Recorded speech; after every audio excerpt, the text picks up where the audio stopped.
this is a little Bichon that was groomed about a week ago. And we're just going to do some corrective grooming. He was groomed at a Jeff Reynolds NDGAA show, so we're just going to do a little corrective grooming.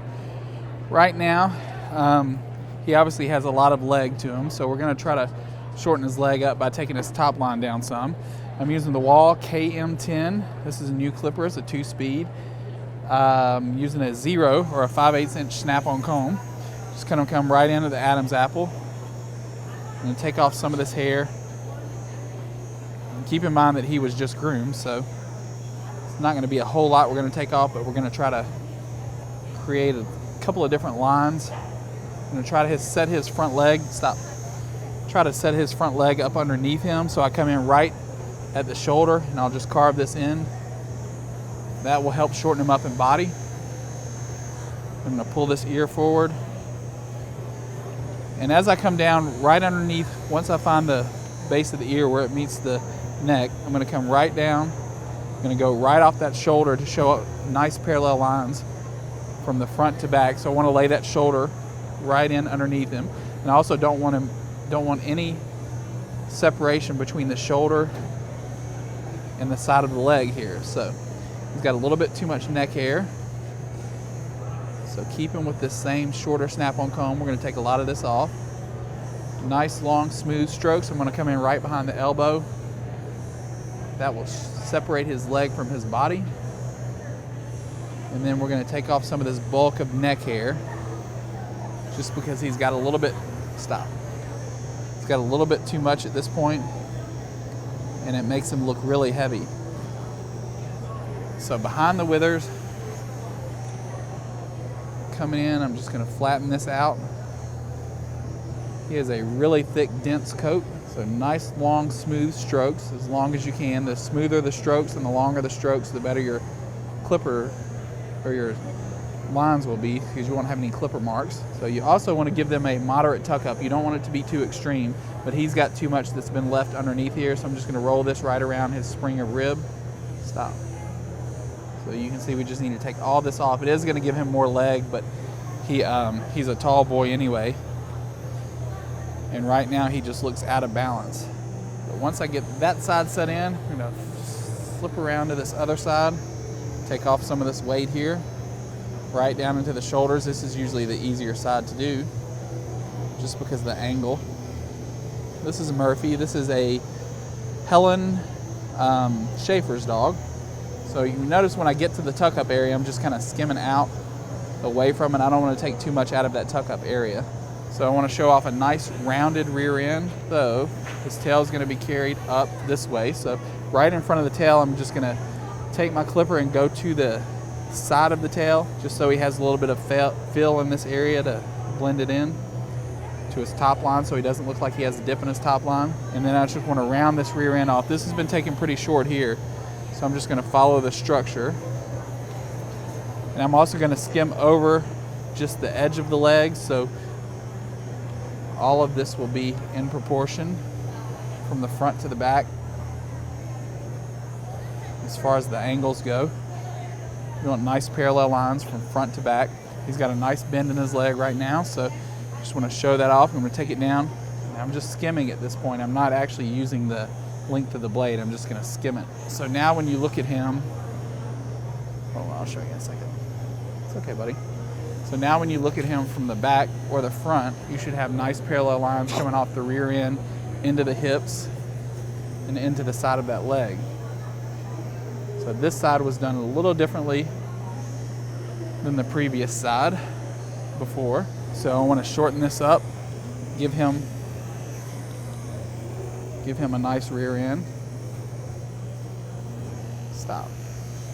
Then I'm also going to come in over these hips and just skim off this leg hair that's really heavy through here. I'm going to skim that off. And I can also, the angle that's on the rear, I can follow that angle as I come around the side of the dog's leg. That'll give him the illusion that he has more angulation. You want to make sure when you're grooming a Bichon, everything is rounded. You don't want to have sharp angles. You want everything nice, round, smooth, just very subtle. So now he has all of this hair here that's been left underneath. So I'm gonna pick it up and I can come right in behind the elbow and I can just take all this off right just about back to the tuck up. I'm gonna leave that little connector hair right there for our tuck up. All of this can be done with a snap-on comb. I know a lot of people tend to want to do a lot of scissor work on the Bichons, but you can snap-on comb them and then go back with your scissors and finish them out and still get a nice look like you've scissored the dog. Now we've shortened his back up, got him a little bit more balanced than he was before, given him a nice angle on the rear end. This still needs to come off a little bit. He's got a nice, very nice white coat. So now you can see just by taking this off, it's making our eye, draws our eye lower and makes him look like he has less leg, even though he's a very leggy dog. And just by pulling this line up on the top line, up into his neck, it actually creates more neck and just gives him the illusion that he's a little bit better balanced than he was. This chest is a little bit too high from the way it was groomed before, so I'd like to see that drop down a little bit to match the underline. And you can just skim. You can take these snap-on combs a lot of times, and these are the Wall stainless steel snap-on combs, and you can just skim a lot of this off. You can see they don't get hair trapped in them.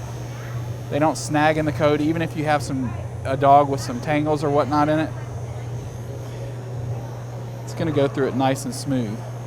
So I can do most of my body work, most of my clipper work, I can do with a snap-on, and then just finish up, you know, parts of my legs and my neck and my head with the scissors. And get a very nice pet trim. This dog was used for competition, so you could actually do this as a competition trim.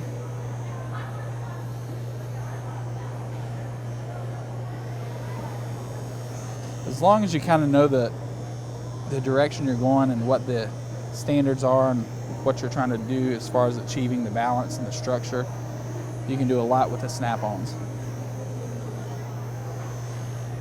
So now what I'll do at this point, I know I've gone over it a few times, just trying to get it even. The more even I can get it with my snap-ons, the less work I have to do with my scissors. So that's kind of what I'm shooting for. Once you get it blocked in with your snap-on combs,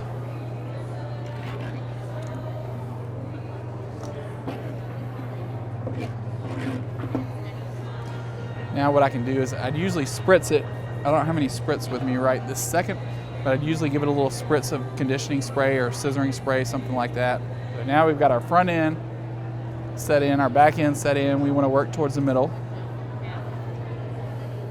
Nice parallel lines on the front and back. So I'm going to take my curved shears. I'm going to find his last rib. And I want to create a moderate tuck up. So right where his last rib is, right behind it, I'm just going to create that nice moderate tuck up, not too extreme like a poodle. This is going to go right into the elbow from here. So to check your work, you want to pick that up, or pick the leg up, make sure there's nothing hanging in underneath this leg, nothing hanging down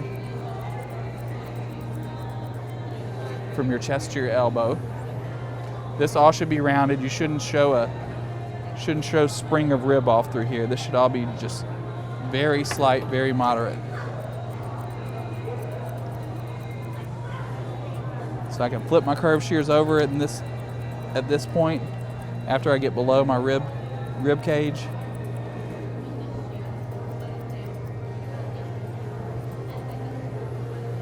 That's going to go right into the back leg with just a little bit of hair connecting the pieces there. All right, so fluff this up.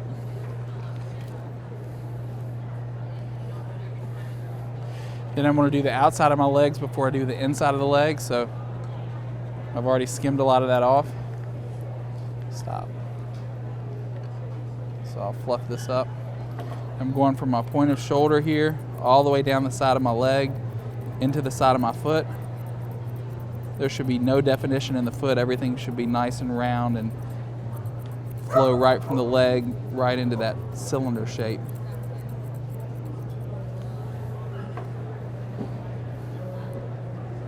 It's okay, buddy. they're a little fidgety, you can pick this leg up. Just be careful not to pull it out at different angles.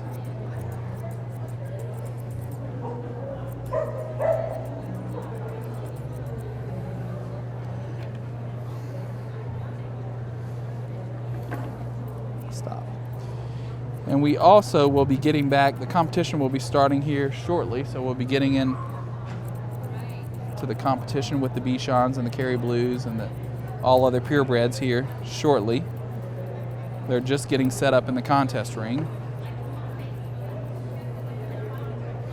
So I'm going to do the outside of my leg first. So I have a nice column shape or cylinder shape. Then I'm going to go switch around to the inside of my back, or the inside of my legs. I'm going to make sure this front leg is set underneath him. Just going to take just the edge off, just the tip off, just so it shortens him up in body. So now I'm going to move, have my front leg set in. I want it about this size because he's a little bit bigger dog, you know, than a lot of your Bichons. He's not real short-legged and he's got a lot of body to him. So I think this is probably a good size for him. Like I say, that needs to be filled in some. So I want to make sure my back leg and my front leg are in balance with each other. So I'm going to do this back foot a little bit tighter, so I'm going to comb everything down.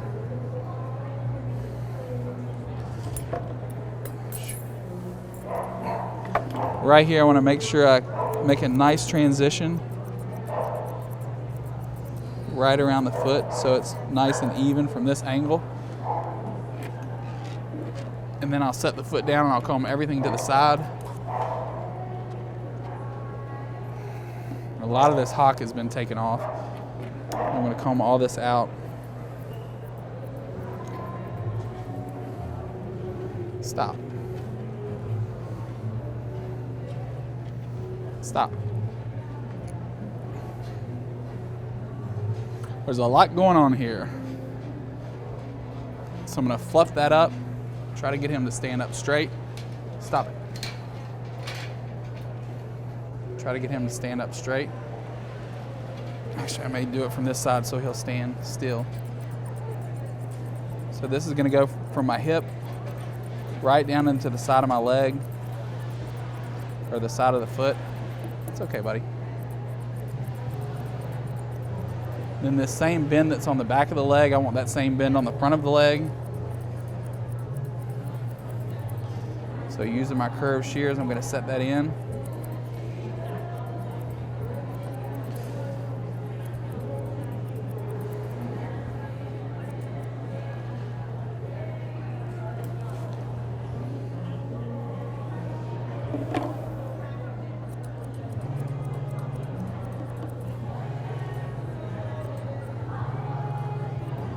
This is a little bit too heavy through this area, so I'm going to taper some of that down.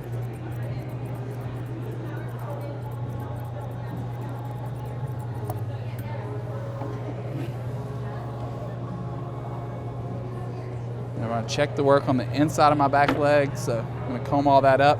I'm going to come in at an angle with my curved shears. Make sure that tail's out of the way so you can see. Stop. Stop.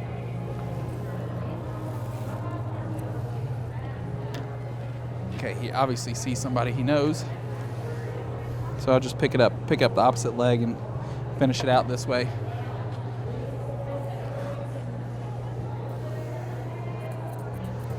So the same line on the outside of the leg should be the line on the inside of the leg, so you'll have nice parallel lines from one side to the other.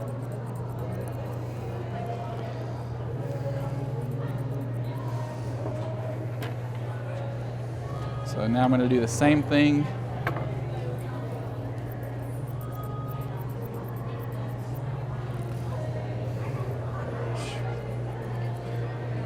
Do the same thing on the outside of this leg that I did to the opposite leg.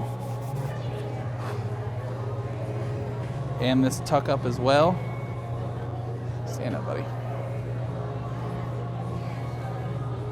So just comb everything up. Now I can see I have a nice parallel line. On one side, I want to make the same line on the opposite side.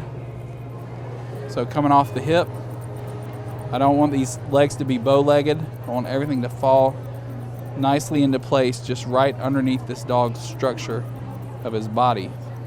So when he moves, his legs move with him. So I'm using my curved shears. I haven't used a straight shear on this dog at all. I've used curved shears on everything so far. Oh.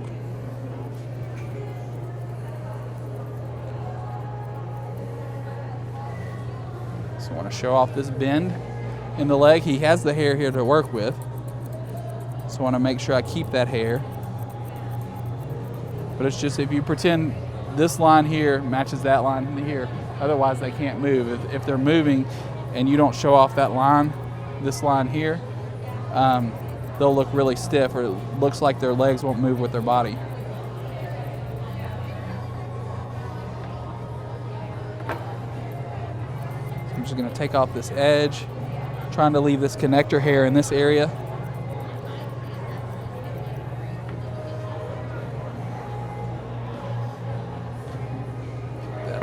It's a little bit thin in that area where it's been clipped too much.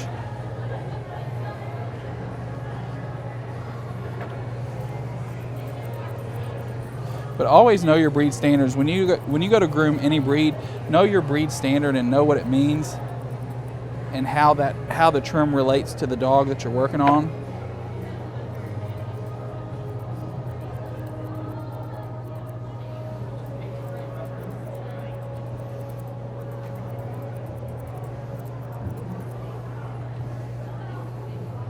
If you have a dog with real wispy coat on the front of this leg, you can use like a blender or a chunker or a thinning shear to help add volume in that area.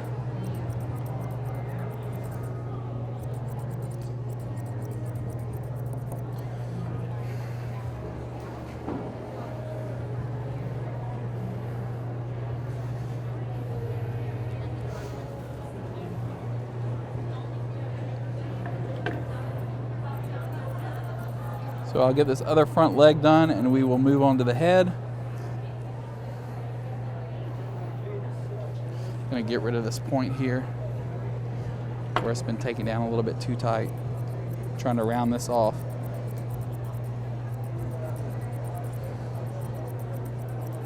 Remember, this is not a poodle, so we don't want a poodle rear end.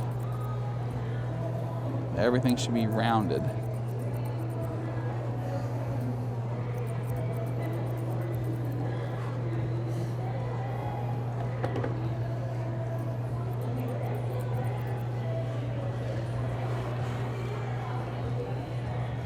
Okay, so now I'm going to fix this front leg.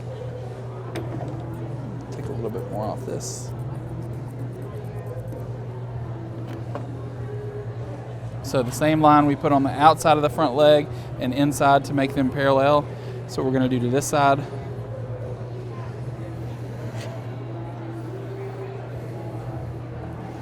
So like I said, I'm doing the outside first. I always do the outside leg first no matter what breed I'm doing. The outside of the leg first, I'm sorry.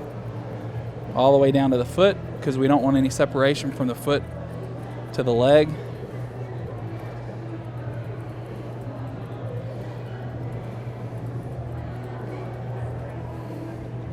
And I'm using my curved shears. I'm just working my way around this dog's leg with the curved shears.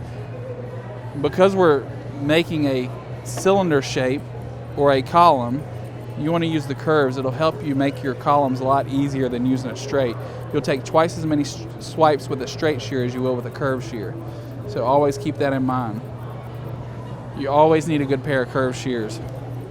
Actually, I don't know anything. I haven't used a straight shear on this dog at all, and I don't think I will plan to. I very rarely use my straights on a Bichon.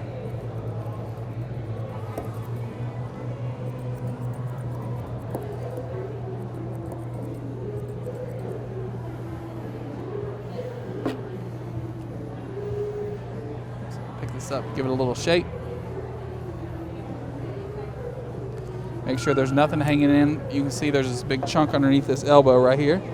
So I want to make sure I clean all that up. Okay, so right behind the elbow, I've got this little divot of hair coming out.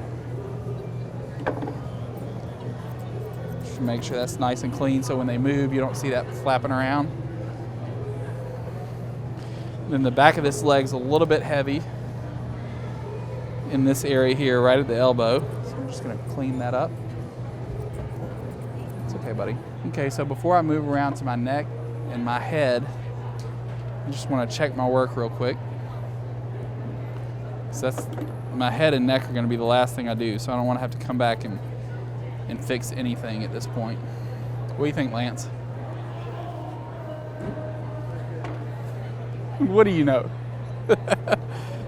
Okay, so on the Bichon head, you've got to make sure the head balances out with the rest of the body. You don't want to make the head too short, but you don't want to have it too long. If you have it too long, it's going to flop around and the people are going to want to cut the top and it's not going to be pretty. So you want to make sure it's something that the client can maintain in between appointments. If you leave too much coat and they start to mat up, then your clients are going to be wanting it shorter, or you're going to have big holes in the head from leaving too much coat on it and it getting matted. So right now you can see he's a large dog, so we want to have his head in proportion with his body. I'm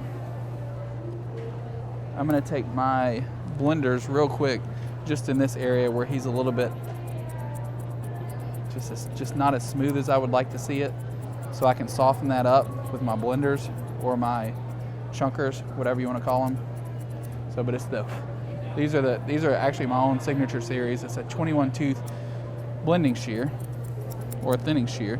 So you can even use it like in this area. I know a lot of people use it after their scissor work to finish a dog off, but if you have good scissor work, there's not a whole lot of use for these for that reason, but there are a lot of other uses. So if you're trying to scissor and you have a real wispy top knot or whatever, you can use this to try to blend it in and add volume to it. But if you feel comfortable with your scissors, I would rather just see you scissor it if you've got a nice coat. So now I'm going to fluff this up. I'm going to take off some of this length on the back of the skull because that's just too much for the client to maintain, especially if they're wearing a collar or whatnot. But this is going to go always scissor from this angle instead of coming in from the back and scissoring in from the back and stopping. Always come in from this angle. It allows me to blend the neck into the top line a lot easier. So because when I get to this point where I need to transition this here, I can just flatten my scissors out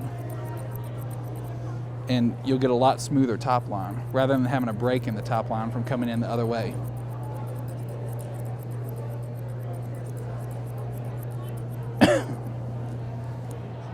So now you can see just by taking out some of this bulk and some of this length, it's actually gotten him in a little bit better proportion as far as his body structure than it was before. So just by taking off just a little, that's going to make a big difference. So I'll fluff it up. I'm going to come right around. And I'm going to show you how I normally do Bichon heads. I know there's a lot of different ways to do it. And if you're happy with the way you do it, I wouldn't change it. If you're not happy, you should always be open to try new things.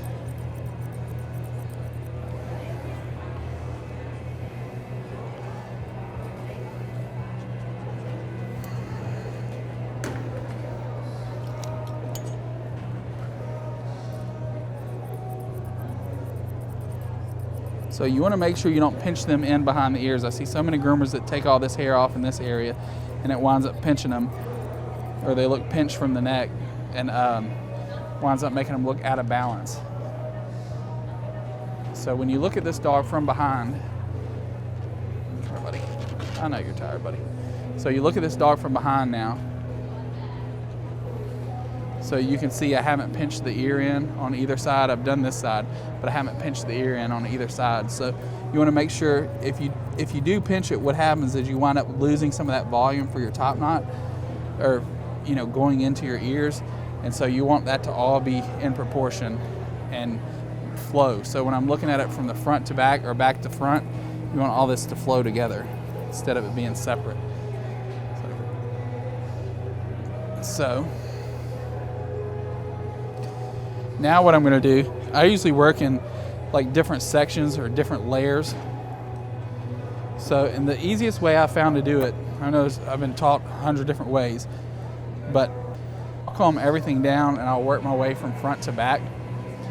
And the reason I do that is because normally once you get a dog finished, no matter what breed it is, and their mom comes in or whatnot, and they're looking down or they're eating or drinking water, So once they put their head down, if you have this really gnarly shape, or you know, it looks out of place, then that's the first thing I'll fix. So I'm going to use my blending shears just to add volume, and I'm going to go from the corner of this ear, so the front corner of this ear, I'm going all the way across to the front corner of this ear. And what that's going to do is going to start layering this and allowing me to kind of stack this hair up. Now I didn't do anything to the front of the head yet, but I'm just trying to build something so when we do fluff it up, he's got more hair that can hold those layers of hair up. So I'll do my first section here. So from front of ear to front of ear. And then what I'm going to do, and you can do this on the dog with the real wimpy top knots, and it makes a huge difference even with the poodle. So then I'm going to comb my next section down, so behind the ears, I'm going to comb that down, and I'm going to hold it down a little bit further, but I'm just working back another section. So I'm not doing the front of the top knot like I was. And I can see, when I'm looking at it from here, I can see this round shape that I'm working on. And I can just work that into the back of the skull. And you can see how it's starting to build up. You start to get volume. You can see where I haven't touched this little ridge here yet.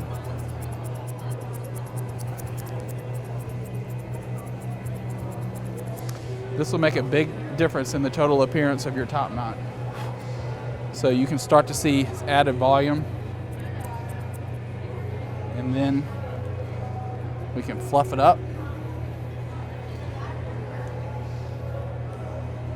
Then this little ridge on the back of the skull here, I can come in and go from the back of the ear from one side to the back of the ear on the other side.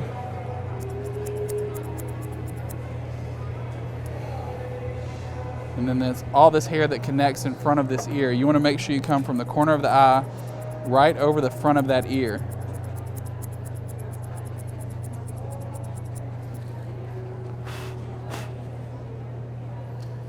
And you want to make sure you do this on both sides, otherwise the dogs wind up looking really heavy through the cheek.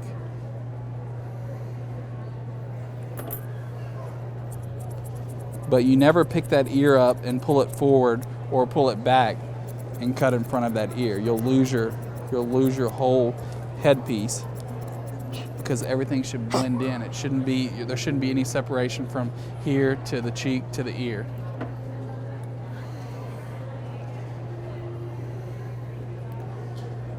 So he's a little bit heavy right underneath his ears, from the bottom of the ear to the cheek. So I'm going to take some of that bulk out.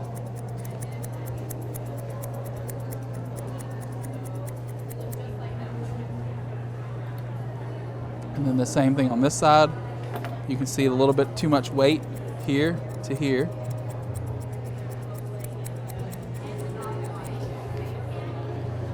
And then I'll comb everything down at this point. You can see he's got too much. Anything that hangs down, stop, past that Adam's apple, we want to take that off. Stop it. So all of this stuff that hangs down in this area here, that's actually neck hair. That's not, stop. That's not part of the chin, so that's part of the neck. So that should be nice and clean and rounded through here. This will give him more neck. It'll add chest to him. Just really set off his headpiece.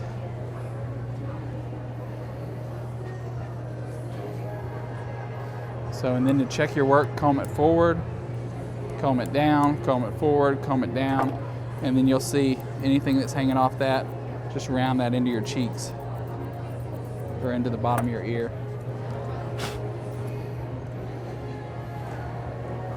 So his head's a little bit on the flat side from the way he was groomed. So I'm trying to give him a little bit more roundness, but he doesn't have a whole lot of hair there to work with.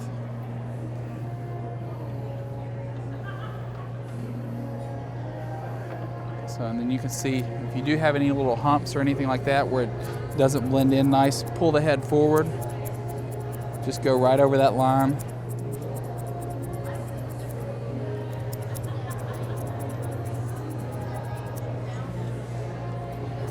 That'll make a big difference in your overall balance. And it'll also help blend in the lines on the top knot. So we go from here around into the top line. That should be level. He's a little high in the rear end, so next time she groomed him, I'd probably try to camouflage that a little bit.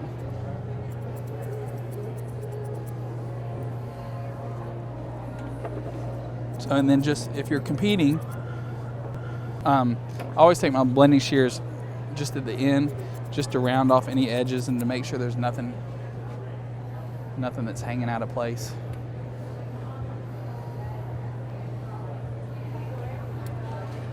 So, just gonna check my work.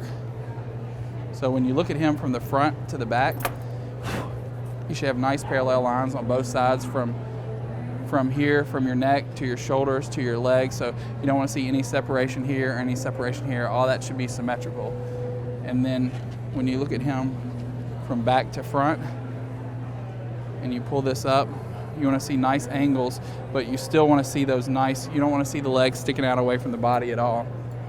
So you want everything just to fall in line or to fall into place. If anything's sticking out or you've done the body so short that the legs stick out, you'll probably have to do a little bit more blending work. But really, in order for these dogs to move when they're on the ground and to move and everything flow together, you've got to have parallel lines from both sides to the other. So then what you want to do, if you're competing, you want to make sure you clean off your table, clean off all the bottoms of your pads, so when the judge goes over them, there's nothing in the way or no hairs that they think that are still attached. But this was just our little not creative, but just kind of, what would you call it? We just fixed it.